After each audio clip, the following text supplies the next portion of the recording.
En estos días se cumplen 400 años de un proyecto que pudo haber cambiado la historia de la bahía de Cádiz, de Jerez y muy en concreto de Puerto Real.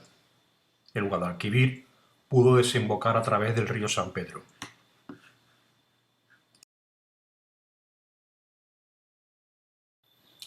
El centro del comercio con América se había establecido en Sevilla en 1503 con la creación de la Casa de Contratación. En ello influyó no solo la importancia propia de la ciudad, sino las posibilidades que tenía de ser defendida dado su complejo acceso por mar a través del Guadalquivir. Los mapas del siglo XV y comienzo del XVI nos muestran unos ríos Guadalquivir y Guadalete muy amplios, más parecidos a golfos o entrantes de mar que ríos, por los que se podía navegar sin problemas hasta Sevilla o hasta Jerez, reminiscencia quizás de una época en la que desembocaron en Sevilla y Jerez respectivamente.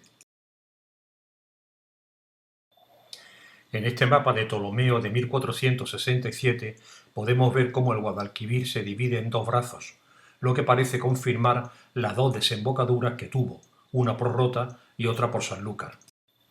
Con el tiempo, esa ventaja sevillana se fue volviendo cada vez más pequeña debido a los problemas de navegabilidad que iban en aumento. La formación de la barra de Sanlúcar, cada vez mayor, dificultaba la entrada de las naves por el río Guadalquivir, a lo que se añadía el progresivo aumento del tamaño de las naves. El Guadalete se iba llenando de bajos y de tornos debido al proceso de erosión y sedimentación, al igual que el Salado, que por entonces y como hoy era un brazo de mar controlado por las mareas. La navegación era cada día más complicada.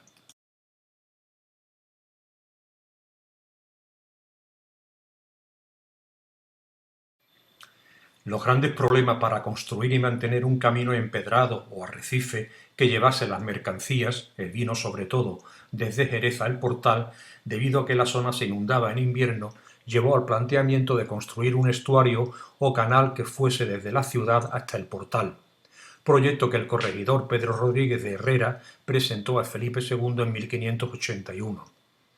El proyecto, que había realizado Mariano Ázaro con la supervisión del arquitecto real Juan de Herrera, fue aceptado por Felipe II, que incluso lo dotó de una primera partida económica.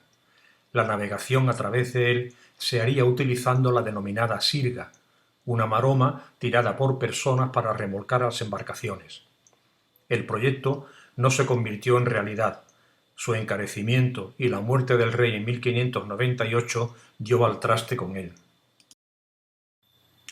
La mejora de la ingeniería y la cartografía en esta época aportó otra posibilidad de solventar los problemas de Jerez y el Guadalete, unir su curso a través de un canal con el Guadalquivir y hacerlo desembocar en la bahía de Cádiz.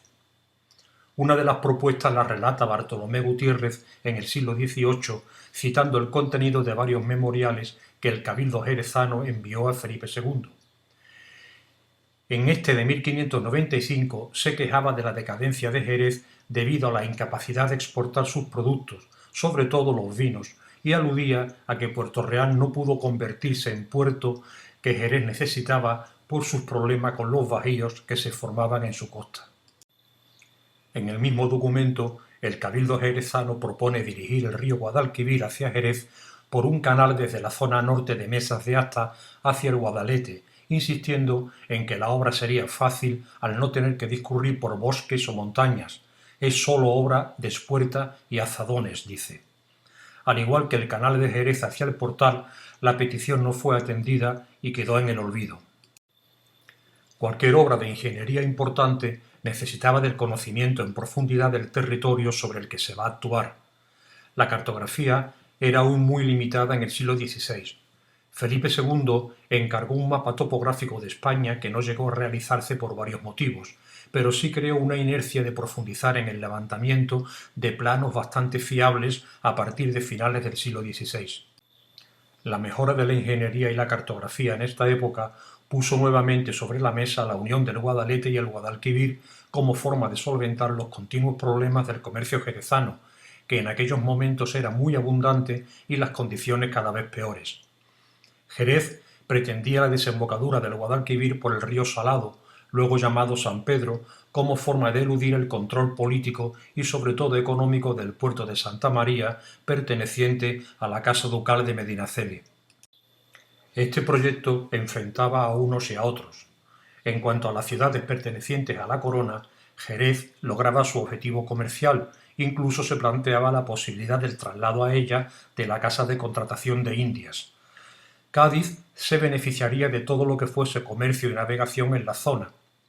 Puerto Real imaginaba un gran puerto en el Trocadero, en plena desembocadura del Guadalquivir, así como el desarrollo de la industria naval que ya comenzaba en aquellos momentos. Además, podría hacerse cargo de la administración de los despachos de las armadas y flotas que se hacían en Sanlúcar de Barrameda. Por otro lado, las ciudades nobiliarias no estaban a favor. El puerto de Santa María del Ducado de Medinaceli y Sanlúcar de Barrameda del de Medina Sidonia perdían una buena parte de su economía y de su poder en la zona. Sevilla podía perder la casa de contratación y con ella todo su poder. Adolfo de Castro, en su Historia del Trocadero y Matagorda, nos informa de que en 1622 Andrés de Oviedo, maestro mayor de Sevilla, comunica al cabildo de la ciudad que Jerez ha elevado una petición a Felipe IV para abrir el canal entre ambos ríos. En 1624, Felipe IV ordenó que se estudiase el asunto para que varias personas de esclarecida inteligencia determinaran los sitios por donde se debería realizar la unión. Adolfo de Castro nos transcribe el contenido de las actas capitulares de Cádiz en las que figura pormenorizadamente cómo se actuó y cómo participaron en esta consulta expertos de Cádiz, Jerez y Sevilla, con Leonardo Turriano, ingeniero mayor del Reino de Portugal, a la cabeza. El día 13 de abril de 1624 vinieron a Puerto Real a reconocer el Trocadero y el río Salado, a quien denomina Sarmiento, para ver la posibilidad de dar salida por él al Guadalquivir. Pernoctan en Puerto Real y al día siguiente, domingo, después de misa, sondan el terreno, lo señalizan y le encargan el cuidado a Cristóbal Benítez Santos, regidor de Puerto Real. Para reconocer los terrenos por los que debería diseñarse el canal, son acompañados por personas de la zona conocedoras del terreno. Estudian varias posibilidades y llegan a la conclusión de que el canal no es viable. Aluden a que el Guadalete se halla 5 pies más alto que el Guadalquivir, a que los terrenos son pantanosos y a veces están inundados y otras muy secos, y que sería necesario un mantenimiento similar al de Venecia o Flandes, y que la obra significaría al final la desaparición del Guadalete. El cabildo jerezano y el gaditano no salen de su asombro, sobre todo porque lo firma Leonardo Turriano, con un currículo inmejorable en Canarias o Portugal. Pero la sorpresa no tardó en llegar. Pocos días después, el 25 de mayo de 1624, Leonardo Turriano envió un nuevo informe a Felipe IV en el que reprueba el anterior y justifica la viabilidad del canal contradiciendo los datos que se dan en él, tanto de medidas como de trazado. En el documento que podemos leer en la Biblioteca Nacional de España es partidario de otro trazado del canal, desde la cañada de Borujena, a través del cual se ahorraría 24.000 pies, unos 7 kilómetros, y por él podrían navegar en sentido contrario 2 barcos masteleros sin estorbarse. Turriano va más allá de la comunicación entre el Guadalete y el Guadalquivir.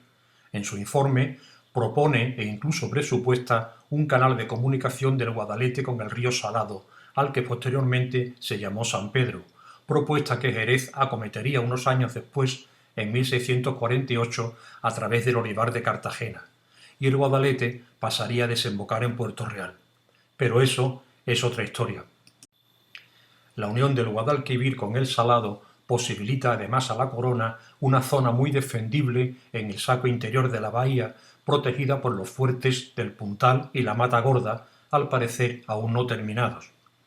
En ella propone la realización de un carenero sobre la Carraca junto al puente Suazo, que estaría protegido por cadena y 6 esclusas.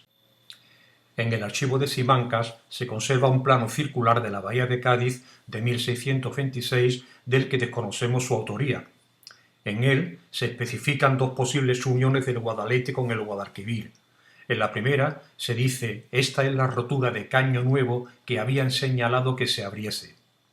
Y la segunda, más corta, quizás la propuesta por Turriano, es la que podemos leer: «Río que se ha de abrir agora más breve y mejor», y que desembocaría por el río San Pedro. Los proyectos de unión Guadalquivir-Guadalete quedaron de un momento en el olvido. Jerez no lograba solventar sus problemas para la exportación. El Guadalete y el Salado se cegaban cada vez más y ambos creaban una barra de sedimentos en sus desembocaduras que dificultaba día a día no solo la navegación, sino también la estancia de la flota de Indias que hacía su invernada en la bahía y que es derivada a Cartagena en 1668. Como podemos ver en este mapa de 1695, solo quedaba navegable el canal que llega al Real Carenero y la Carraca. La solución definitiva a la exportación de los vinos jerezanos no llegará hasta la construcción de la línea de ferrocarril desde Jerez al Trocadero, inaugurada el 10 de octubre de 1856. El territorio portorrealeño seguía siendo totalmente necesario, en este caso para el denominado Tren del Vino.